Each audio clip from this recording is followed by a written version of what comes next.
Welcome back! It's horror month. It's 2019, and tonight I got a little special thing here for you. This is from the Flashback weekend we went to, featuring Svengoolie, or at least for me it was featuring Svengoolie. And when we were there this year in August, he had his 40th anniversary party, I guess you would call it, his panel there. And we went to it because that was one of the big things I wanted to see for that year. So of course we went to it, and I filmed the entire thing. Now this thing is over an hour long, so I actually filmed all of it, and I was sitting in the audience. So I had my camera up on the tripod, or the single pod, whatever you call those things. I don't know, it's a pole. So I guess the video footage isn't that great, but you can see everybody else's heads in front of me. But if you really wanted to see the full thing without it being edited, I'm sure he's going to show it on the show at some point. But this is a full thing from front to back, and here it is. Like I said, I wasn't able to get in the front row, so it's not like the best footage, but you can see what's happening, and it was a great time, and hopefully you enjoy it. Look at that, technology. Hi everybody, I'm Nick DiGilio from WGN Radio.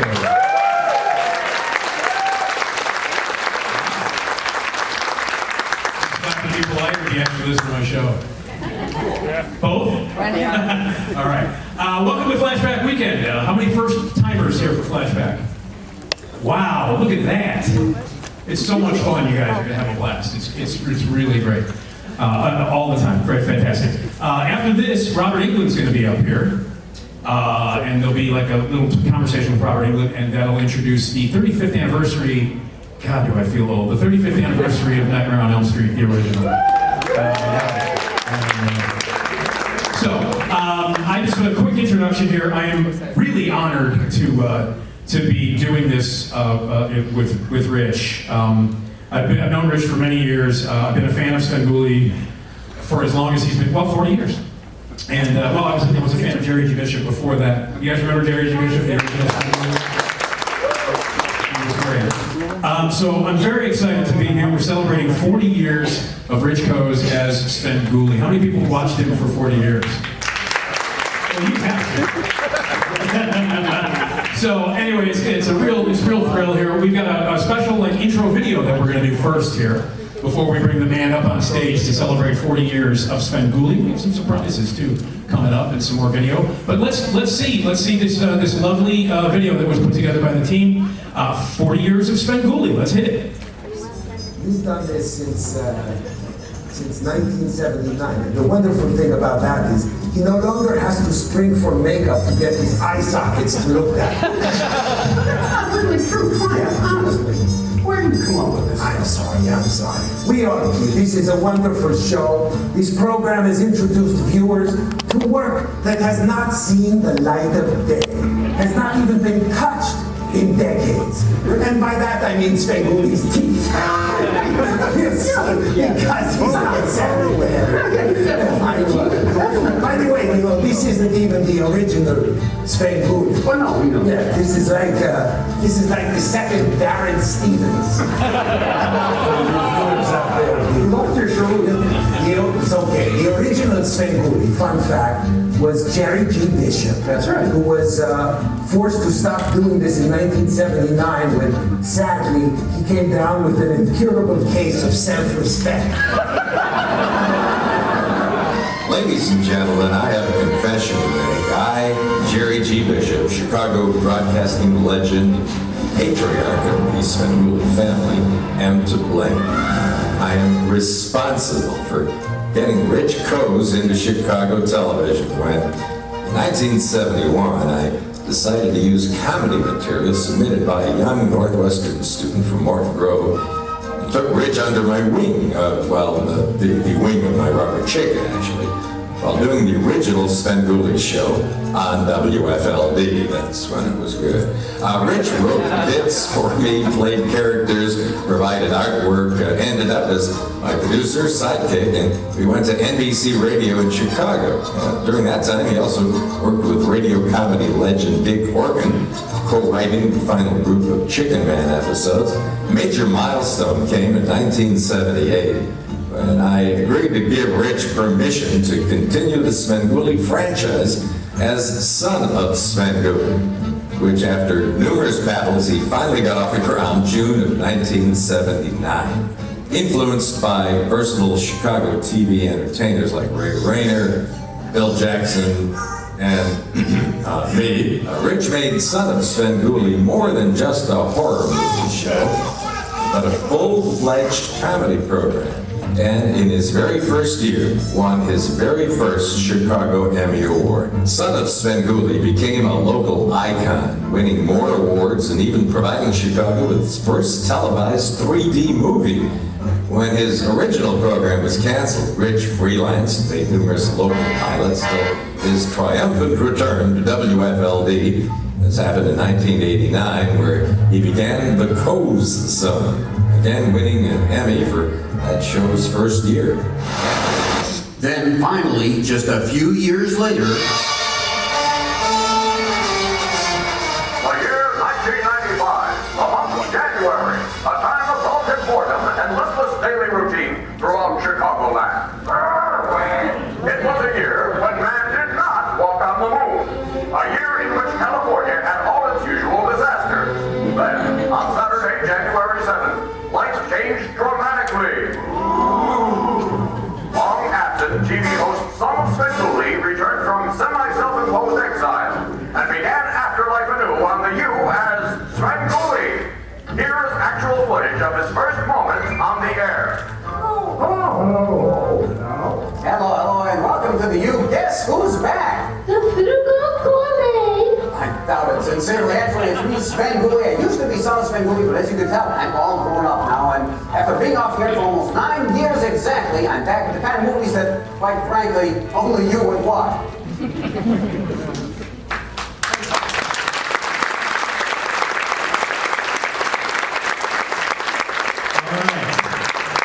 There you go.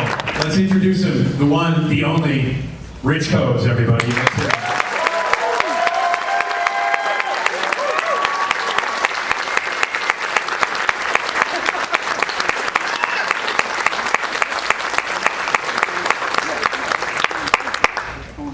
I didn't know there were going to be stairs involved. Yeah, I should have warned you. How are you? I'm good, thank you. Nice to see all of you here. Thank you for coming in. So let's start it off. Now we just got the little history there. Very good. You started working with Jerry G. Bishop, and you were just a kid at that time, right? It was that long ago, wasn't Right. it? Yeah, actually, it was about, I just graduated from high school, was about to go to college. And Jerry was the staff announcer that was on duty. Back then they had live staff announcers at all the TV stations. And Jerry happened to be on Friday nights where they were running these horror movies. And he would do the announcements going back to the movie. And he started doing the voice and started doing more shtick and eventually expanded it out that he was doing whole bits with, you know, his sound effects and everything, some of which I inherited. They're my sound effects. And you know, I was a fan. I'm a fan of his radio work and TV work, and he was running jokes that people had sent in to him, so I started sending him jokes and things, and he used a lot of them, and he found out that I was a broadcasting student and volunteered to come on my radio show on the college station. And you know, yeah.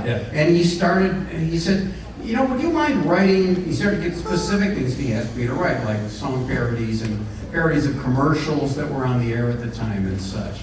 And, you know, just other, you know, flat out bits. I think Svengoolie Street was one of them, to take off on Sesame Street. And eventually I ended up working with him there.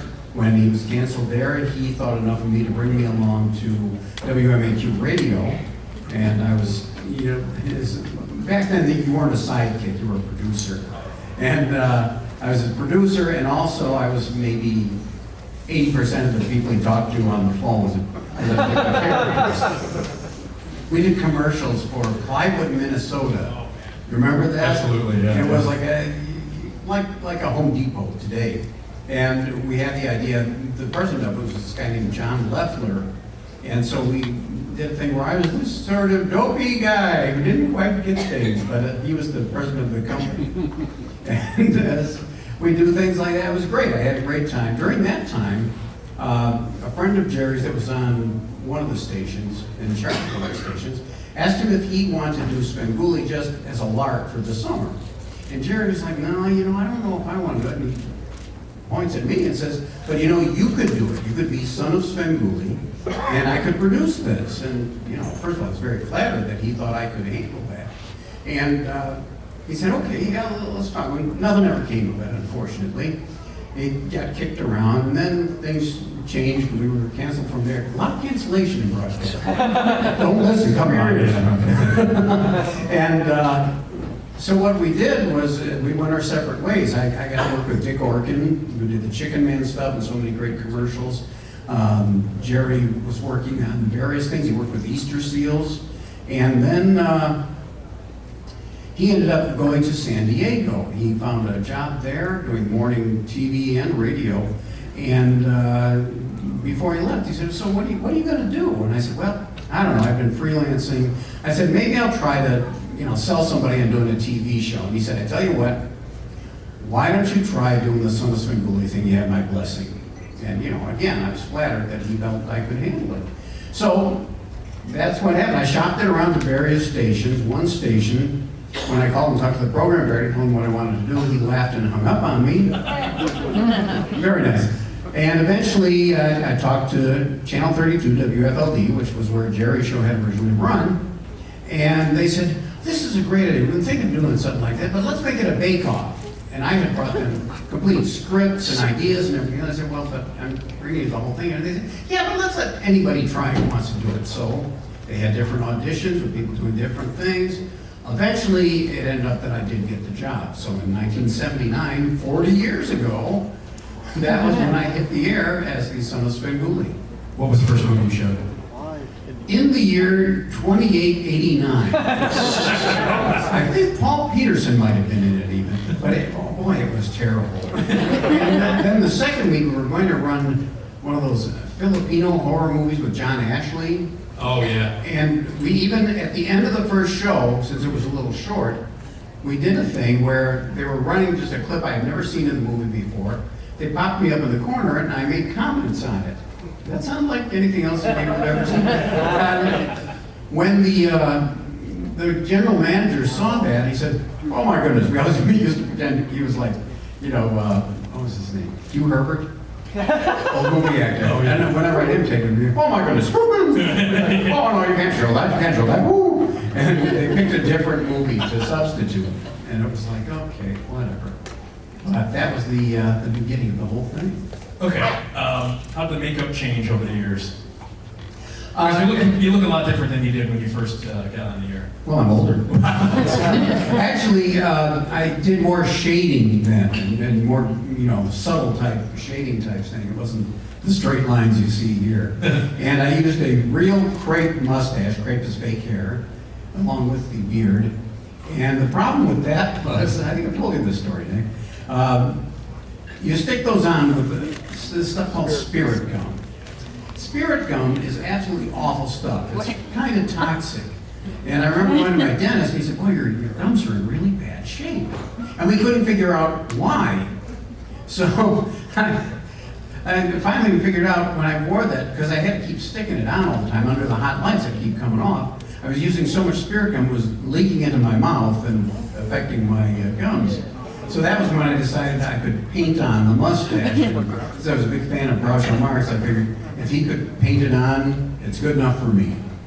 It is good enough for you. It is. You know what? I totally forgot to do the intro that I was supposed to do. Oh, right now. All right, I'm right now. Rich Coe's hard work and comic genius continue to pay off. In Chicago's U and Beyond, he was inducted into the prestigious Chicago Television Academy's 2004 Silver Circle for outstanding contributions to Chicago television. Is that right? Yes, I believe it is.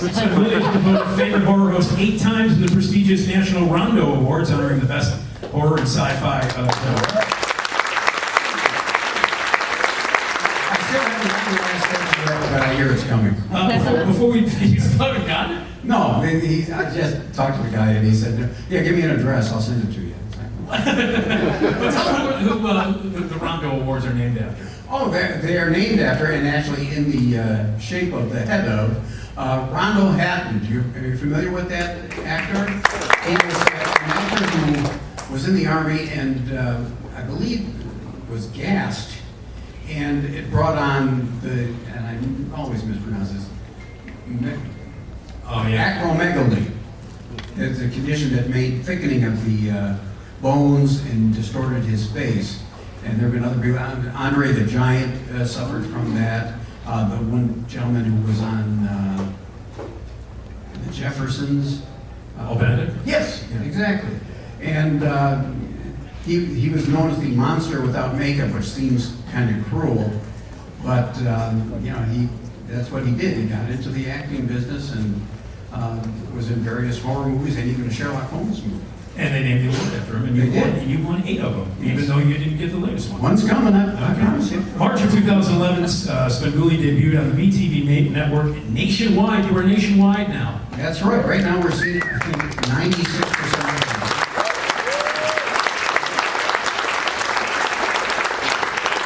them. And it's always amazing to me that I hear from all different parts of the country and over the border in Canada and things like that. Uh-oh. I'm not supposed to mention that. Don't mention that.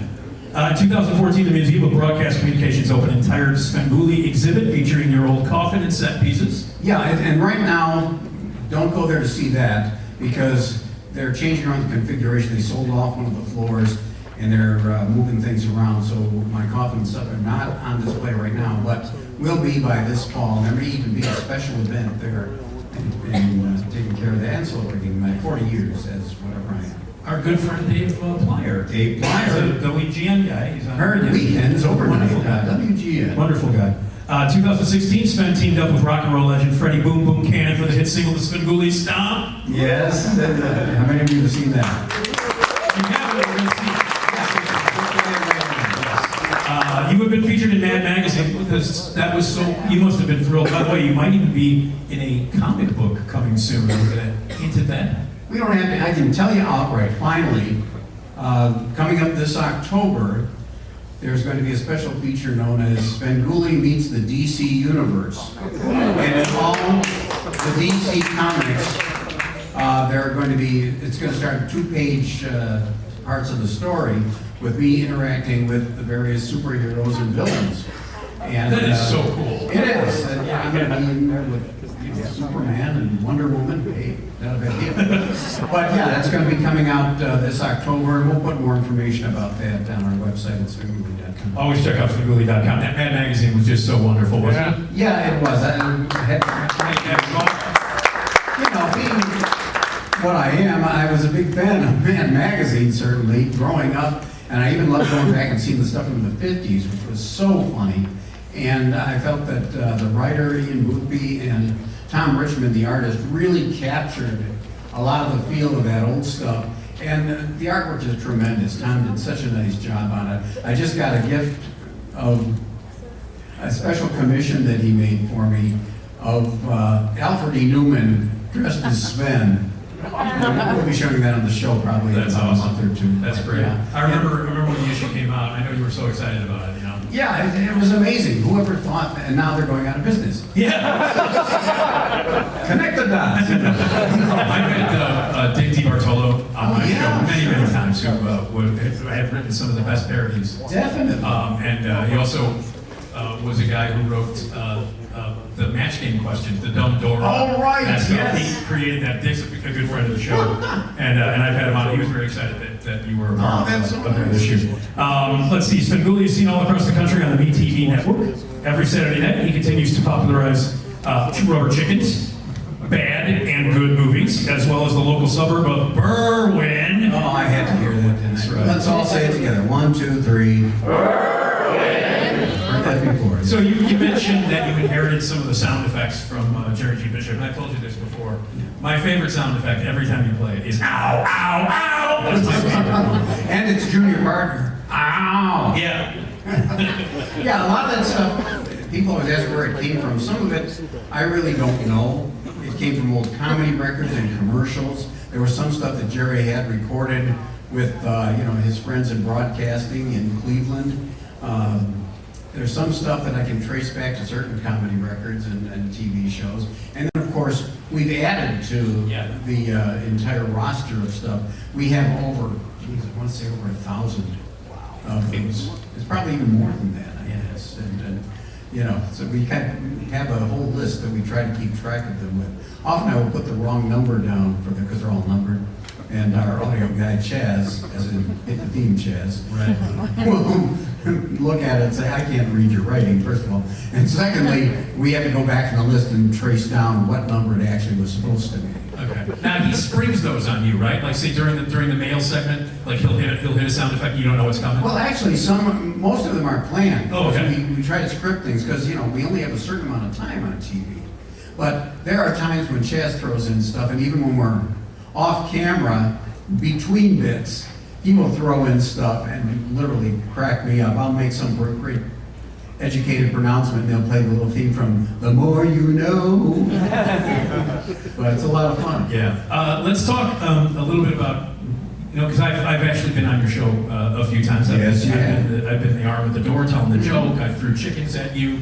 I actually did a bit on camera with you, which was the honor of my life, was to actually do a bit with Rich. But the thing that I noticed in being in the studio with you is just how much work you put into it. I mean, seriously, guys, this guy puts in so much work. Writes all the scripts, all of the bits that are there, the song parodies, all that stuff, that's all him. And it's hours and hours and hours of work for each episode. And I was just stunned at the amount of work that you put into it. I really, really am. Well, we have a very small staff. People always think TV shows have huge staffs of people. And in some cases they do. But with ours, it's me, it's my executive producer, Jim Roach, it's my director and head editor, Chris Faulkner, who always makes the show better than I could possibly make it myself, and our audio guy, who's on camera there right now, Chaz, get the theme, Chaz Alling, and that's it. And then, of course, somebody to run the teleprompter, and whoever they assign to be the floor director, who's the one that accused me when we started from times how long the bits go. It was interesting to actually be on set. How different is the set at the U as opposed to what it was at FLD? Well, it's a whole different feel to it. The FLD stuff, they just built a few walls at first, and then they built a door there, and then they found some flats that were upstairs stored that had been part of the original Shock Theater on Channel 7 here in Chicago in the 50s, which a lot of people remember as their hosted a horror movie show in the 50s with Terry Bennett as somebody helping out here. Marvin, thank you. Marvin, yeah. Give that man a cigar. With him as Marvin, and there were these flats up there. Nobody even seemed to know they were up there. So they brought them all down, and they built even a little stage area and everything. And when we left there, I didn't know what happened to them. When we were starting again at WCIU in 1995, I had contacted, I was told they were given to Columbia College. And we contacted them, and they said, we repainted them and took them apart a long time ago. Oh, jeez. So they were no longer in existence. And when we started at WCIU, we literally had the coffin and some black-purple curtains, kind of. And then it expanded from there. We finally got some walls, and then it expanded even further to the fact that people are leaving the building as I speak. You gotta clear a room, my friend. Hey, I'm good at it. They call me the Orchid Man of audiences. But eventually we had this brand new set built for us by Acme Design of Elgin. Did the Roadrunner come with that? Exactly. They're named after that famous company. And they built the coffin first. And as you can tell just from looking at that and the set, they're fans not only of my show, but of the 30s and 40s movies. And they adapted all that stuff. And, there's all that different equipment. There's the thing with the chicken in it with the bubbling water, which one of our fans called the Klux capacitor. And we have the door, which on either side there are gargoyles that look like Vincent Price and Boris Karloff. We have that one thing with the switch there that I don't know what it's supposed to be, but it's pretty impressive. But it's great. It's great stuff, and it has such a great look to it. And now with all the additional lighting and everything, it really stands out. Well, I love all the bits that you do. Because, to me, when I watch Svengoolie, I think you guys probably feel the same way. Every Saturday night I watch Svengoolie. That's how I spend my Saturdays with you, Rich. That's very nice. I'll let my wife know. The pizza, I don't care what the movie is. I really don't. I mean, it doesn't matter what the movie is. I mean, you're showing, tomorrow I'll be here, I won't be able to watch, but you're showing a Peter Cushing movie tomorrow. I know. And Peter Cushing is my hero. He's a very big fan. Yeah, and so it is Evil of Frankenstein, right. He's such a jerk in that movie. He really is. And next week after that, we're bringing back House of Wax, which I was so excited What the movie is. I watched the show because of you and the bits in between, and they kill me all the time. Some of the funniest stuff. I'm going to show a commercial here. Okay. This is for Die Pillow. The one for Die Pillows. You've seen that guy who sells the My Pillows. I've got a story. After you see it, I'll tell the story about why I don't like him. I think we each have a story about why we don't like him. Should we do it? Let's do this. Die Pillow. Here we go. Is something wrong? Right. We just found your wife upstairs. Dead. Dead? No! Just dead to the world, thanks to my invention, Die Pillow! Isn't that lovely? Like all of you, I always had trouble sleeping. I suppose you can prove that. Well, think about it. Most pillows aren't designed to last. Either they don't support your neck correctly, That's gotta hurt. or after a few nights' use, your head makes a flat valley right in the middle of it, and you know why you can't sleep? You're in a rut. Exactly. Or your pillow just isn't comfortable due to what the manufacturer puts in it. Gee, I never thought about that. Everyone tells me that that's why the pillow they're using probably keeps them up all night long. Come in some night. Sit up with me. I'll show you what I mean. And that's why I invented a special filler for Die Pillow. Since old-fashioned feathers the pillows are stuffed with flatten out, instead of the feathers, I went right to the source and stuffed Die Pillow with the chickens. That's nasty. That guarantees that for years and years, they won't go flat. That's a lie. Wait. Be quiet, you fool. You'll spoil everything. Oh, don't worry. I'll still give you my special deal. Order your Die Pillow now, and I'll send you absolutely free our satin soft, waterproof, dirt-resistant, drool-resistant pillowcase. Gosh, why do you have to drag out the case? So I think they're getting a deal on something that's way overpriced already. I mean, the price could be on its way over immediately. So if you want to spend your nighttime dead to the world, order your own Die Pillow. And I guarantee You won't stay awake. order your Die Pillow right now and get a full night's sleep that's to die for. Because I guarantee that... Why don't you shut your big mouth?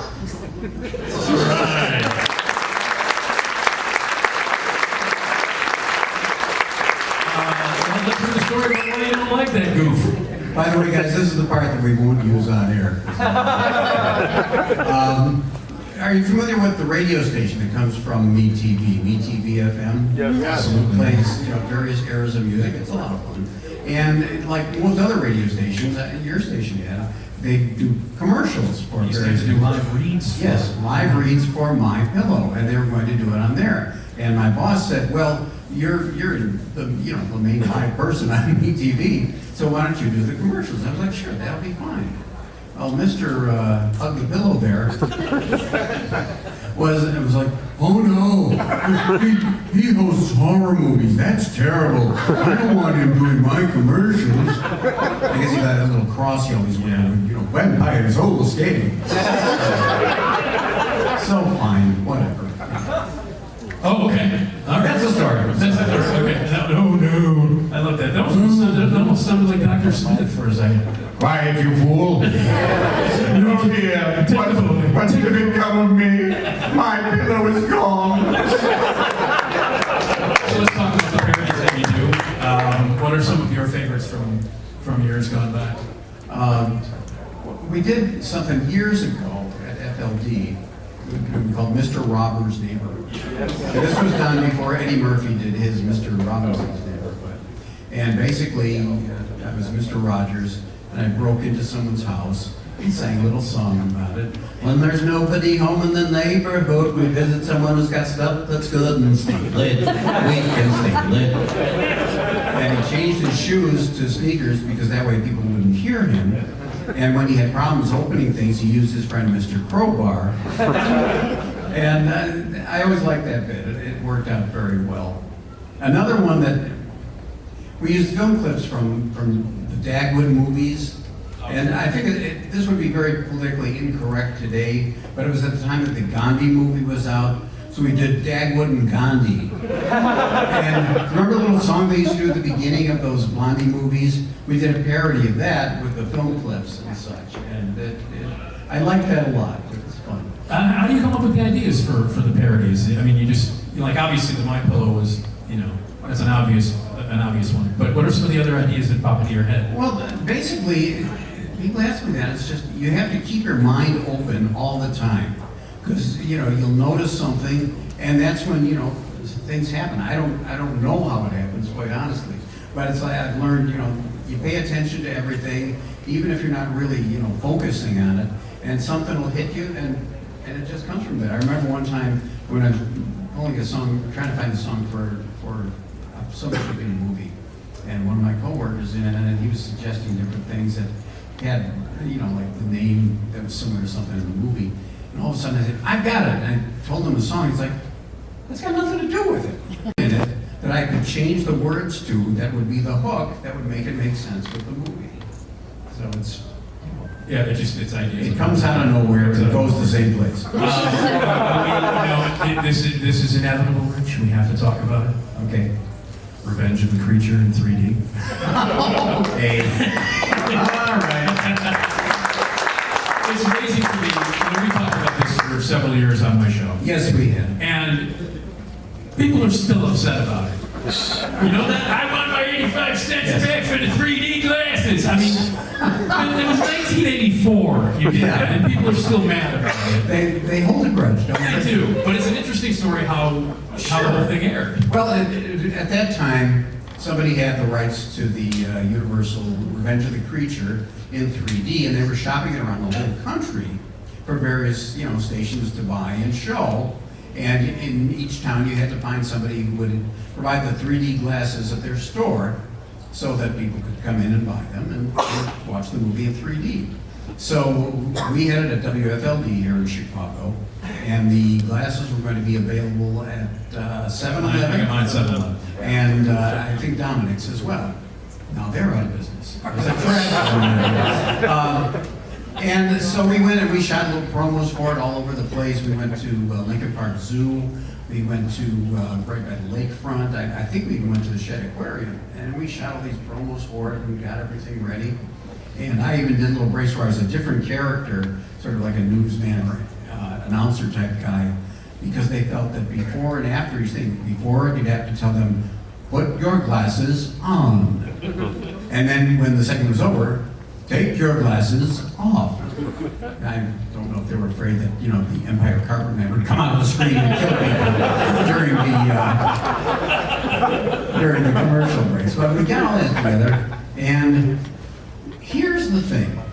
First of all, in the movie, there weren't a lot of real big 3D happenings in it. You had the electrifying thing and the cardboard thing of the creature falling forward. Right.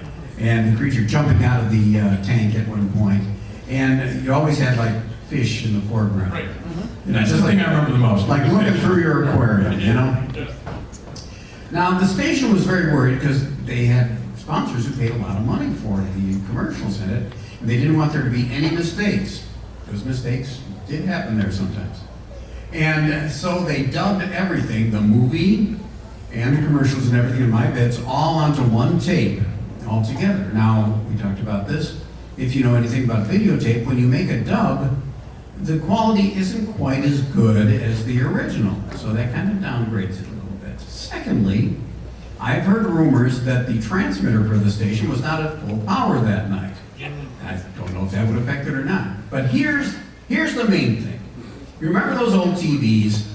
The adjustments for a lot of different things were in the back of the television set.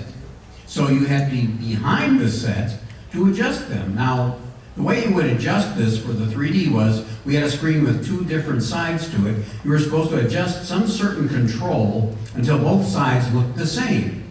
Now, if you're behind the TV, you don't know. So this is you with your family and friends, and how about now? No, it doesn't look right. How about now? No, turn it back the other way. How about now? Are there any pretzels left?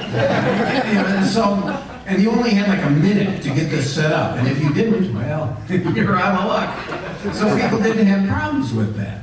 And some people did not get the 3D effect. Now, I did see the 3D effect. I saw the things that I mentioned, and it was okay. But for some people, it was not okay. There was actually somebody who instituted a class action suit. And this went so far as to finally end up with, I think, Dominic's and 7-Eleven having to give out coupons for certain things as restitution. But as I've told you, mainly for the year afterwards, I'd go do appearances, and somebody would be like, "Hey, I want my 89 cents back." You know, I guess some people actually thought they'd see seaweed in their living room after, the promos that we did or something. But yes, nobody ever lets me forget that. But then there are people who now are going, "You're going to do that again? Wouldn't that be great?" And it's like, it'd be real hard to coordinate it on a national level, I think. But I'd be happy not to do it. Yeah, it's just, I know you've told me over the years that people still bring it up. Like you go to appearances and they still bring it up. It was 1984. There are people who actually will bring the 3D glasses. They will sign them. Yeah, that'll increase in value. So how do the movies get chosen? Well, getting movies is a lot more difficult than it was back when we started in 1979 and when I was at FLD, because now there are so many options as far as networks and cable channels and stuff that try to get them. Before, you used to have distributors who were knocking on your door saying, "Look, we've got this whole package of movies for you." It doesn't work that way anymore. And we have to seek them out. There's a lot of competition. There's a lot of movies we can't get because somebody else has exclusive rights to them. But my boss, Neil Saban, has managed to get the Universal movies, which, always a favorite. That's a cornerstone of our show. And now we've managed to get some from other distributors, including Warner Brothers and Sony Columbia. So we're getting to widen things out. But the Universal movies are our main stock in trade, and people love them. And there are some people like, "Oh, another Frankenstein movie?" And it's like, it's Frankenstein. Come on, it's a classic. It's the best. And people complain that you show Abbott and Costello get Frankenstein too much, but it's your most requested movie of all time. Most definitely that, and Monster Go Home. The Ghost and Mr. Chicken. The ratings on those are all. And we had when we ran Beast from 20,000 Fathoms recently. Yeah. We reached over 1 million viewers. Wow. Which was, pretty much an amazing thing. Okay, speaking of amazing, we have a surprise guest here. A surprise guest. Ladies and gentlemen, no, not Don, not you, Don. That would be a surprise. The lovely and extraordinarily talented Virginia Madsen is here. Oh my gosh. Come on in.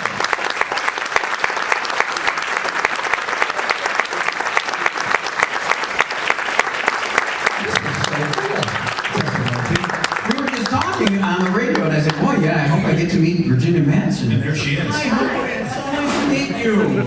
How you doing? Did you watch when you? Yeah, we know. We go back a long ways. Let's take a seat. Did I watch? Of course. Where's the chicken?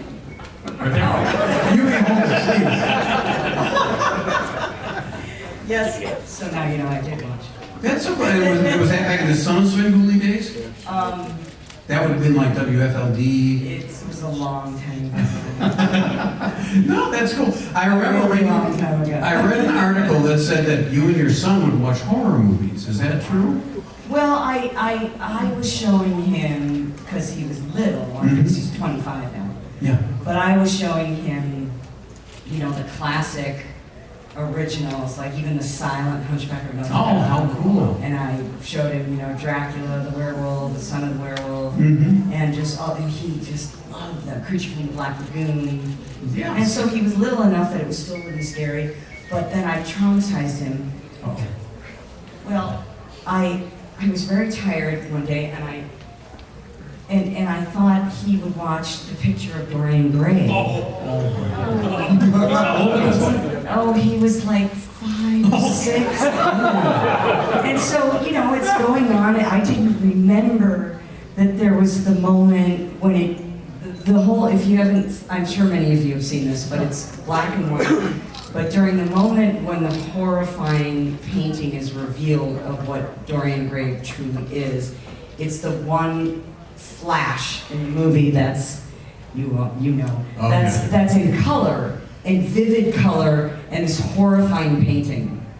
And so we're watching, and he's getting nice and sleepy, and it's just a lot of talking, and, you know, and he's just like, that man's really mean. And then all of a sudden it was like, and he levitated off the and he was so frightened, and he was, and oh God. And I kept saying, oh, it's all right, look, he's beautiful again, everything's fine. I just felt that, so we didn't watch, we watched cartoons for a long time. That's good, man. But he still is a horror fan. Well, we show the Universal classics on our show, which is on MeTV, which is all over the country, so. So I've heard. Yes. I learned that today. Yeah, well, you can watch it. You can watch it. Very cool. Are you a fan of horror movies yourself? I mean, you're in Candyman, obviously. Right. Yes.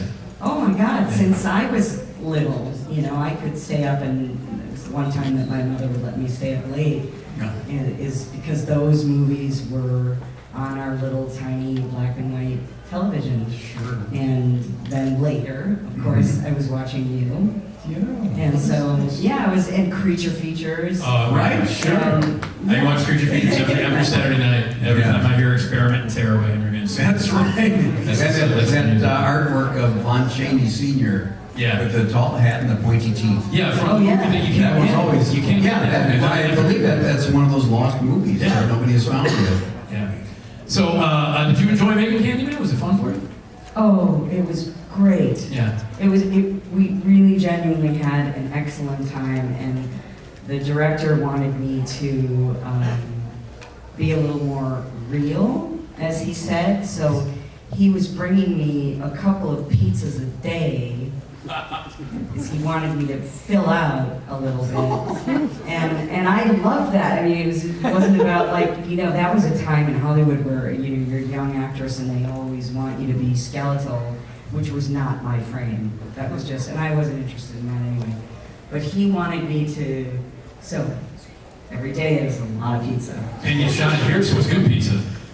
No, we shot it, mostly it was in LA. Oh, is that right? It was we only shot here for like 4 or 5 days. The rest of it was in the same studio where they shot Whatever Happened to Baby Jane. Oh, that's cool. Wow. In Silver Lake, yeah. Wow, that's cool. In the Oxford studios. And then there was the only time it became disturbing was close to Christmas, and it seemed like every day had to do with blood. Oh.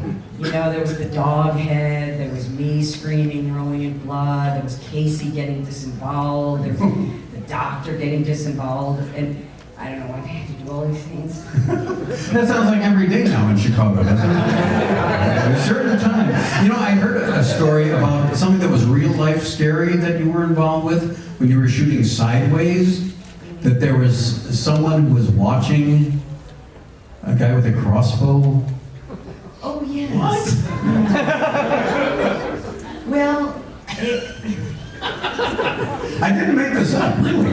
No, that's true. But they had rented his house to shoot some scenes in at night, and we were going to be shooting all night. And apparently he had been very amiable and very excited. The movie was there. And then when all the trucks showed up, I didn't see him. And he went up into the hills, and he was very upset, apparently, and went riding off on one of those little gator tractors with a crossbow and some weapons, and went up into the hills, and sometimes we could hear someone screaming, and we didn't know. That's insane. Yeah, so they had to walk me back and forth, but nothing ever happened. Oh, well, that's good. He just was aggravated that we were there. It's just so weird now. I mean, Sideways is a movie that I watch monthly. It's one of my favorite films of all time, and your monologue in it destroys me every time I see it. But now I'm going to associate a dude with a crossbow every time I watch it. When you guys, and Giamatti are out like having a picnic, I'm thinking, there would be a guy with a crossbow. He might be somewhere in the darkness. I don't know. But yeah, it was a strange. That was the only, because that valley is so beautiful, and everybody knew him, so they're like, don't worry about it. He likes to just go up and but, you know, if there's wildlife, it may come in handy. I don't know. Where did you hear that story, Rich? Somebody that I know here said she's got a great story about the guy with the crossbow. So, Never. is that a hidden story that I shouldn't have brought up? I'm sorry. I don't want to like make anyone. Especially with the crossbow. I don't want to. Well, thank you for stopping by. Yeah, it's so. I'm so happy to meet you. Thank you so much. Strange and wonderful.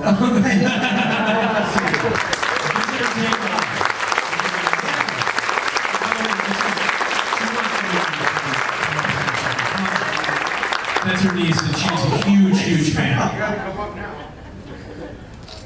She's a huge fan. Just wanted you to meet you. How are you? Nice to meet you. Look, I get a hug.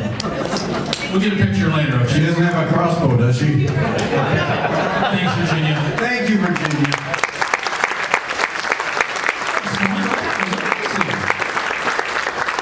Have a pretty woman come up on stage with a couple of ugly dudes on the stage. Yeah, well, her hair is much nicer than mine.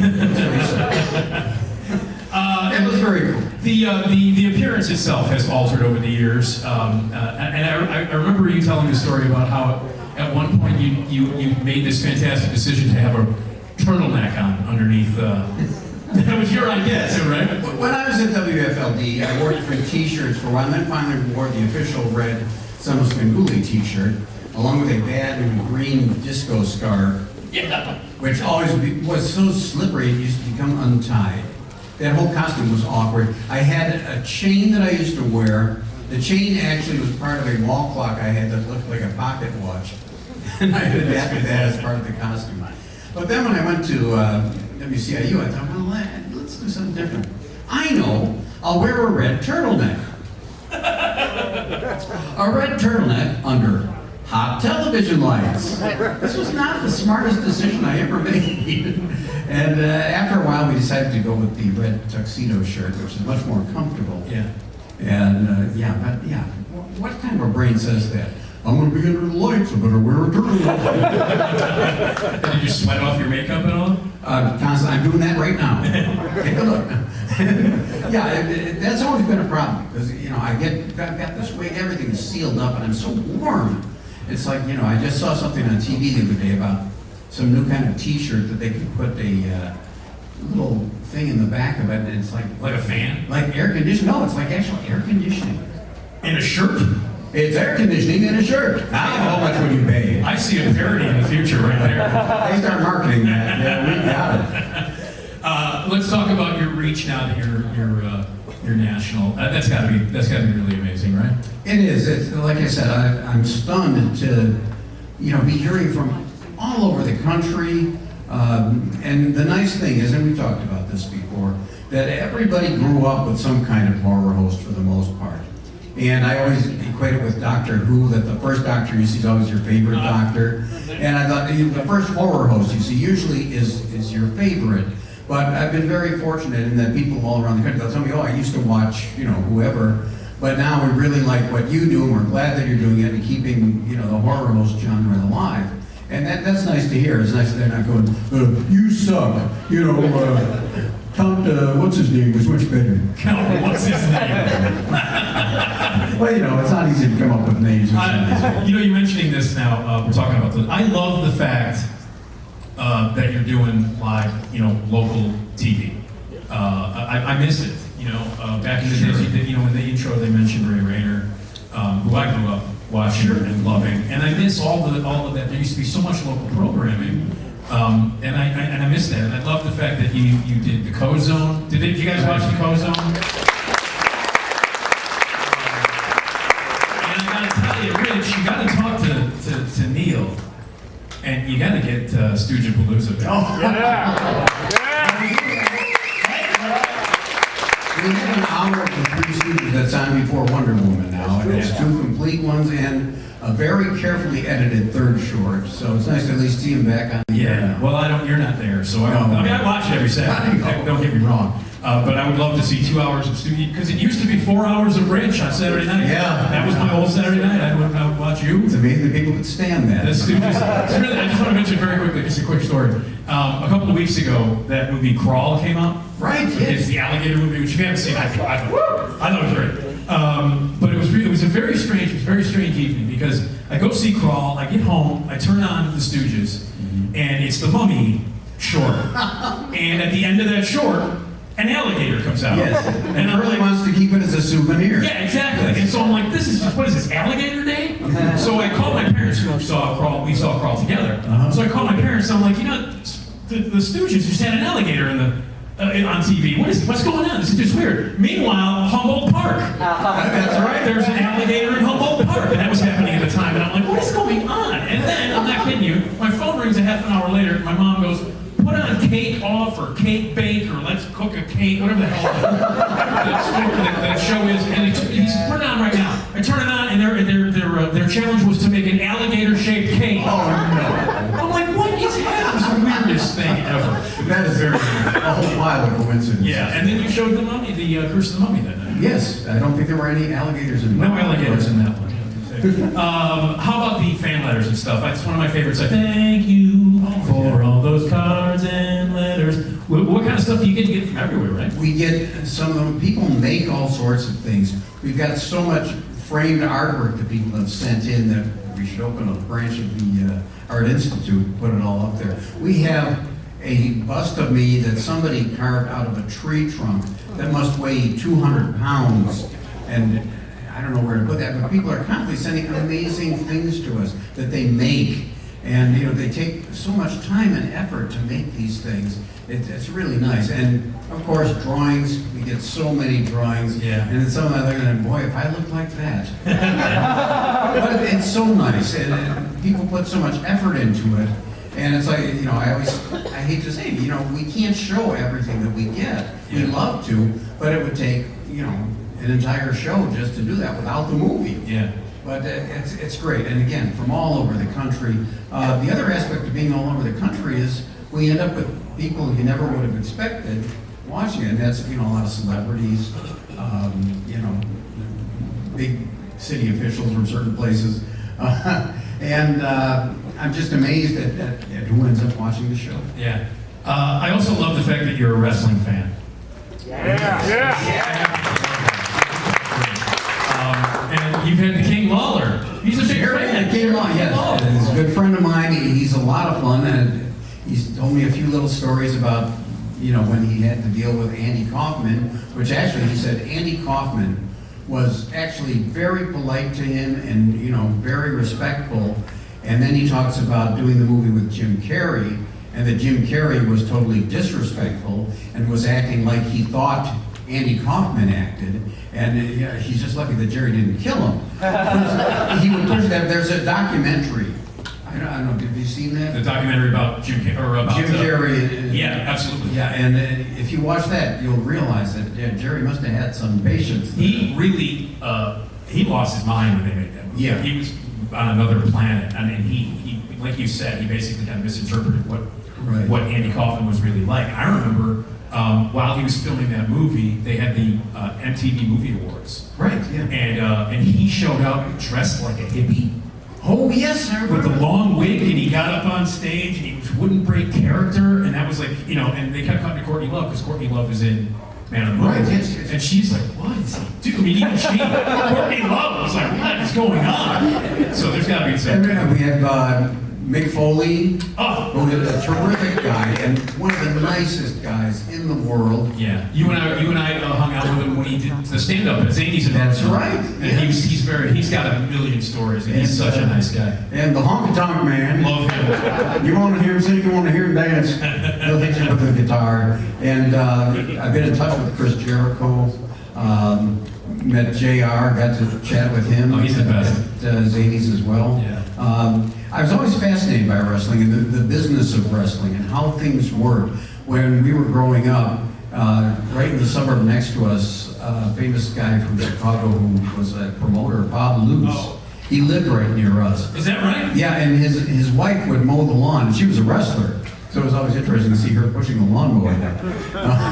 But yeah, it's fascinating. Some of these guys are just really incredible. Yeah. I'm glad that you like wrestling because I just, you know, like I tell people that I like pro wrestling and they immediately go, oh, you're an Indian. Oh yeah, sure. Yeah. That reaction happens. Okay. And then you hit him with a chair. Exactly. Speaking of hitting people with a chair, look up, we have another celebrity guest. It's Ted Raimi, everybody. Oh my God.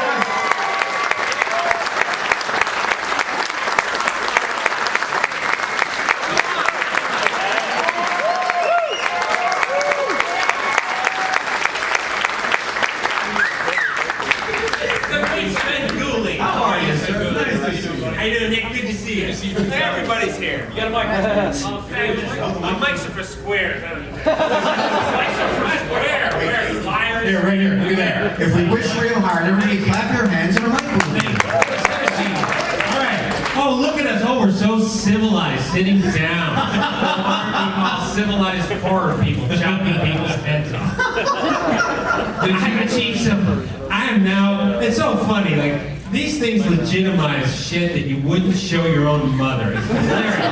It's like when they have, I mean, I love horror so much, and I know all of you do too. I know these guys can't get enough of it. But it's hilarious that there's conventions for horror. Do you ever stop to think about that? I mean, yes, it's a legitimate thing. We all need to be scared. But it's a little like porno conventions in a sense, where you go, why are you having a pornography convention? To what end are you having a pornography convention? What do you talk about? Don't you ever fascinate with it? I mean, I know that in a pornography convention, they're probably going, what the hell do they talk about at a horror convention? Why? I don't understand. It boggles them too. So did you have a local horror host in Detroit? We did have a local horror host in Detroit, and his name was Sir Graves Ghastly. What? Yeah, he was great. He was great. He was around from the late 60s all the way through like the late 70s, like 10, 15 years there. And Sir Graves would begin every episode, great. He's one of the things that made me love this genre so much. And he'd say, close the shades, turn out the lights, you're about to be terrified. And then he'd have this great laugh, and he'd go, yeah! And I never forgot it. It was the greatest thing. And as a kid, you laugh now, but when you're 9, and it's, you know, 1975, you're like, you know, you really have a heart attack doing this. Do you have a favorite horror movie? You know, what depends on what day it is. Yeah, sure. But yes, of course. I mean, there's movies. I guess I rewatch more than other ones.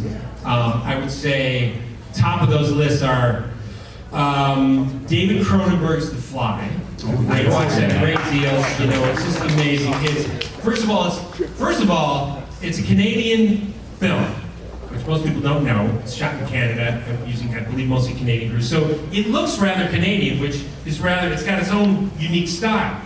And so that gives it a weird look anyway. Then there's David Cronenberg, who's a weirdo. That makes it weirder. And then it's also, at its heart, a love story, which is very unusual for a horror film.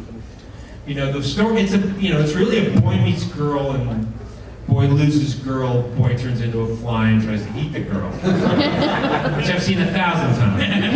Oh, that old story. But it's a very powerful film, and it's a very powerful film because, like a good romance, you know, it requires one of the two people who are in love to end the relationship. And in this case, it's really done in an incredibly amazing and twisted way where Jeff Goldblum begs Gina Davis to kill him. Yeah. And it's incredible. I mean, it's so powerful that it's emotional, but also grisly. You can't watch it, but you have to. It's just kind of the elements that make a really lasting picture, in my opinion. I took a girl on a date to see that movie.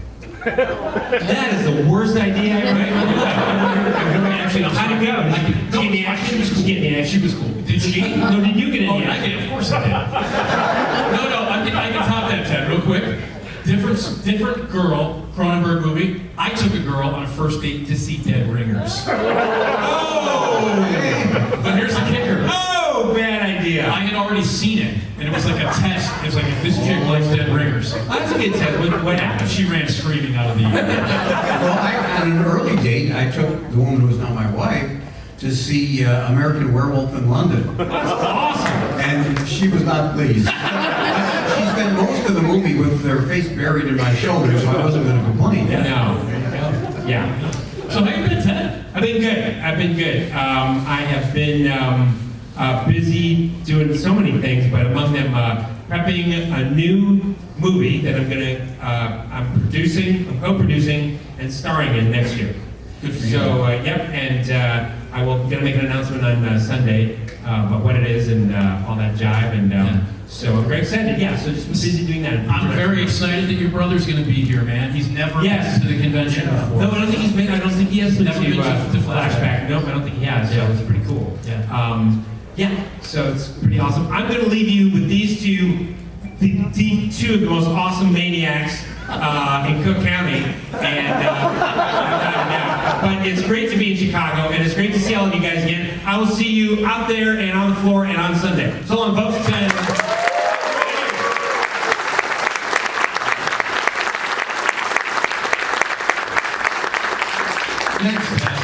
Next, Bob Hope's going to walk in. Hey, I was in the studio next door. Golf club, come in. I was taping with Phyllis Diller. No, You know that Johnny Carson used to hate when he popped in? oh, yeah, I remember. Fantastic stories about like Carson would be there and Bob Hope would come in and like mess with his pencil box. Right, yes. Be messing with Johnny's pencil box.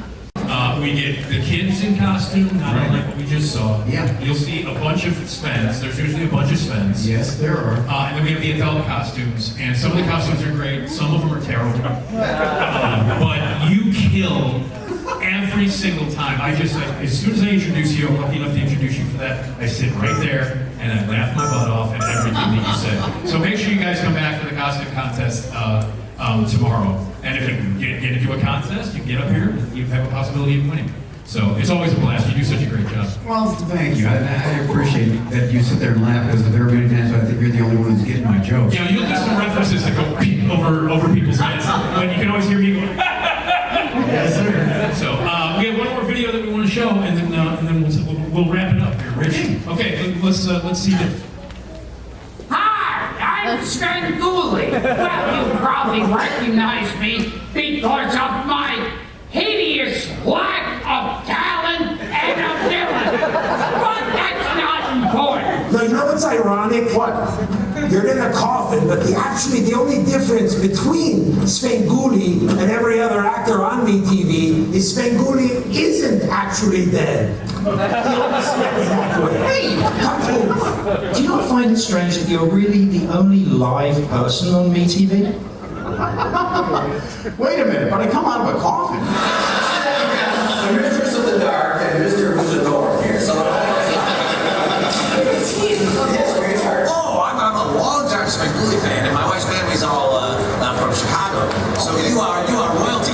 No, I'm still really like, I don't really go to see movies or watch much TV, so I don't know who like the biggest movie stars, like the biggest A-list movie stars, and they're like, who is that? I don't know, you know. But I see you and I'm Svengoolie!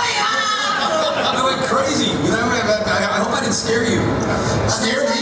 My whole Christmas is scary stuff. That's right, exactly. I know. It's an unbelievable honor to finally be in the same place with you. I'm such a gigantic fan.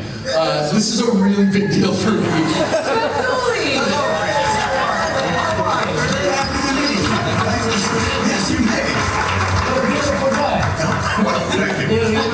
We'll give you $10 for this. Now, here's something interesting. You may have even spoken about it on the show. I wouldn't know that, because usually when you come on, I kick my foot through the screen. Either in or there.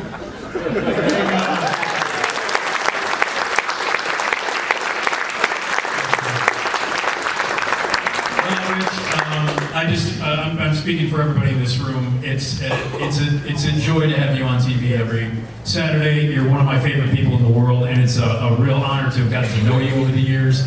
And every Saturday night from 7 to 9, my TV is on to you, as well as everybody else's. And I can't wait for another 40 years. You're the best, Rich. Thanks. Well, thank you so much. And I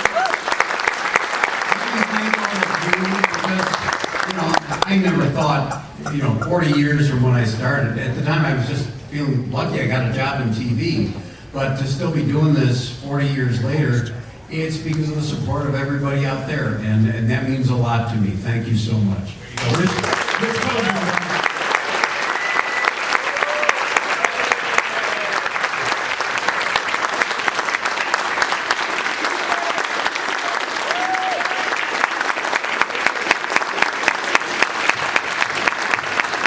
There you go. There was the whole 40th anniversary thing of Svengoolie. He was so awesome, and he was very funny, and he is a very gracious guy. He really is. You can tell that he enjoys what he's doing, especially when he was like watching the footage of part of the show they were showing there, and he was looking at it and just grinning like ear to ear because he just loves what he does, and that's what makes this show so good, is because he still loves it. And just like what we do here, we put so much work into our show, but we love what we're doing. We don't have the ratings Svengoolie have. We might have the one person who watches Svengoolie on here, the one view. So, but we still love what we do here, and hopefully you guys love the channel as well. And if you do, hit that subscribe button, hit that bell, so you can be notified for our other reviews that we're doing. And if you're already subscribed, thank you for becoming one of our maniacs here, because we appreciate every single one of you guys and take the time out to watch one of our crazy videos. So it's horror month, it's 2019, this ghost train is still rolling, and it's not going to stop until the 31st. So thank you so much for watching, and I'll see you next time here on Box Office Maniacs and Horror Month.